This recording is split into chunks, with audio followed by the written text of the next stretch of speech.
आइए कल के आर्टिकल को कंटिन्यू करते हैं। Simple harmonic oscillation part 2 study करते हैं। कल हमने बोला था कि हम मैथमेटिकल रूप से ऑसिलेशन की इक्वेशन ज्ञात करेंगे, तो आज उस आर्टिकल को पढ़ रहे हैं। गणितीय रूप से दोलनी गति का समीकरण ज्ञात करने के लिए कण की न्यूनतम स्थितिज ऊर्जा u which is a function of x not वाली स्थिति p बराबर x नॉट से थोड़ी दूर स्थित किसी बिंदु x पर ऊर्जा फलन u which is a function of x को टेलर श्रेणी विस्तारण प्रमेय टेलर सीरीज एक्सपेंशन थ्योरम के द्वारा ज्ञात किया जाता है। x स्थिति पर स्थितिज ऊर्जा ux बराबर Taylor series theorem expansion theorem से ux0 plus delta u by delta x at x0 x minus x0 plus del square u by del x square x बराबर x0 x minus x0 square factorial 2 and so on plus delta cube u delta x cube x0 पर x minus x0 की power cube divided by factorial 3 and so on which is our equation number 4। यहाँ पर u x0 del u by del x x0 पर del u square by del x square x0 पर आदि के मान x बराबर x0 पर प्रयुक्त करते हैं। स्थायी संतुलन बिंदु P के लिए स्टेबल इक्विलिब्रियम पॉइंट हमने कल ग्राफ में कंसीडर किया था। उस P पॉइंट के लिए आवश्यक है कि P पर स्थितिज ऊर्जा न्यूनतम तथा स्थितिज ऊर्जा विस्थापन में आरेख की वक्रता का मान धनात्मक हो। तो इसका मतलब क्या कंडीशन है, u x नॉट को न्यूनतम होना पड़ेगा और del u by del x को एट x बराबर 0 पर 0 होना होगा तथा del square u del x square को धनात्मक होना पड़ेगा। हमने माना कि इसको हमने k माना है। इसी प्रकार से del cube u by del x cube की वैल्यू को हमने k1 माना और हम इस सारी चीज़ों को हमारी टेलर सीरीज़ एक्सपेंशन के अंदर सब्स्टिट्यूट कर रहे हैं। देखिए टेलर सीरीज़ एक्सपेंशन में सब्स्टिट्यूट करने पर हमारे पास इक्वेशन नंबर 5 बना। ux बराबर ux0 1/2 k x minus x0 square plus 1/6 k1 x minus x not की power 3 plus so on which is equation number 5। यदि हम संतुलन बिंदु P को मूल बिंदु पर स्थापित कर दें तो न्यूनतम स्थितिज ऊर्जा का मान 0 मान लें। हम दो काम कर रहे हैं, P बिंदु को मूल बिंदु पर स्थानांतरित भी कर रहे हैं और न्यूनतम स्थितिज ऊर्जा को 0 भी मान रहे हैं। तो x बराबर x नॉट पर ux को 0 होना पड़ेगा। तो इक्वेशन 5 में x नॉट जो टर्म थी हमने उसे 0 लिया, तो x नॉट को आप 0 कर दीजिए और ux भी x बराबर x नॉट पर 0 है। इस चिन्ह को सब्स्टिट्यूट करने पे बाद हमारे पास आता है ux is 1/2 k x square 1/6 k1 x की power cube plus so on equation number 6। कण पर लगने वाले बल की बात हम करते हैं।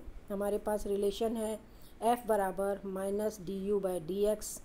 तो ये जो u था हमारे पास potential energy which is a function of x, इसको हमने डेल्टा x के विथ रेस्पेक्ट डिफ्रेंशिएट किया तो हमारे पास टर्म आती है minus k x minus 1/2 k1 x square. यहाँ प्लस 1/2 k1 x स्क्वायर है क्योंकि ये टर्म जो है सेकंड हमारे पास एक माइनस साइन आ रहा है, तो ये वाली टर्म आपके पास सेकंड टर्म भी है वो माइनस में ही आएगी। Question number 7। यदि कण का विस्थापन अल्प है तो x के उच्च घातों के पदों को नेग्लेक्ट कर रहे हैं हम लोग।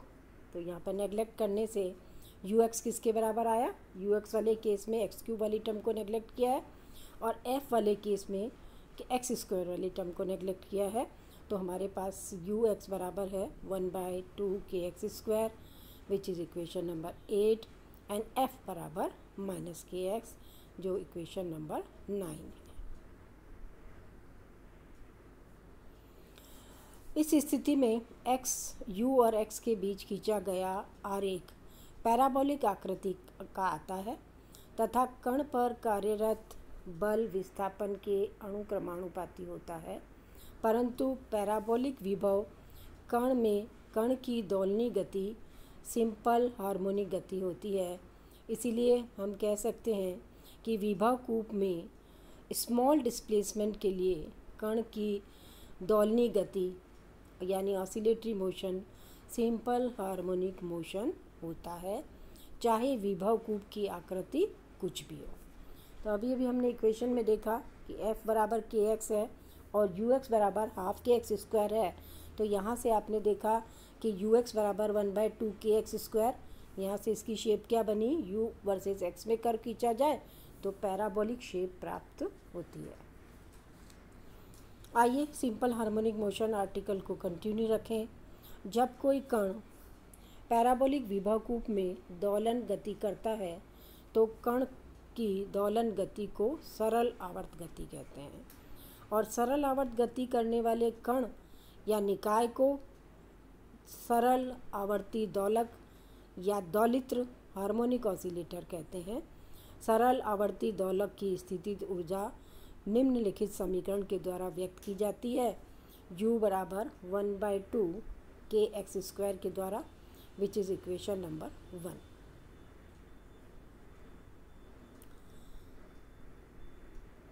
F बराबर के एक्स इक्वेशन नंबर 2। यहाँ पर k कांस्टेंट है जिसे फोर्स कांस्टेंट कहा जाता है।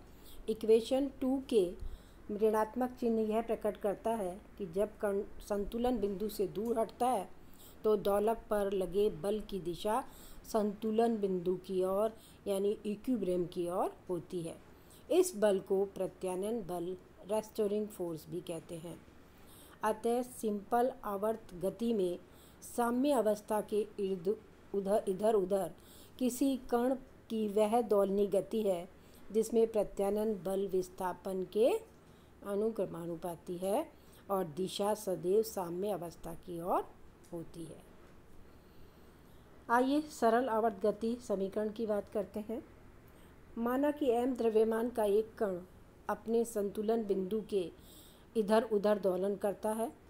किसी समय t पर कण का विस्थापन x है और त्वरण यानी एक्सलरेशन d²x/dt के स्क्वायर के बराबर है, तो कण पर कार्यरत बल का मान F बराबर m d²x/dt² होगा। परंतु हम जानते हैं F बराबर -kx भी है, तो आप इन दोनों फोर्स को इक्वेट कर लीजिए, तो m d²x/dt² बराबर -kx के। तो त्वरण का दोलन किसके बराबर होगा, m फैक्टर को हम नीचे ले जाते हैं, तो दोलन का त्वरण बराबर d²x/dt² बराबर -k/m x के बराबर है। ये हमारी इक्वेशन नंबर 3 है। k/m को हमने यदि ω0 लिख दिया तो हमारे पास ये इक्वेशन कैसा शेप ले लेती है, d²x/dt² प्लस ω0² x बराबर 0। ये इक्वेशन नंबर 4 जो है ये हमारी सिंपल हार्मोनिक गति का डिफरेंशियल इक्वेशन है, डिफरेंशियल समीकरण कहलाता है।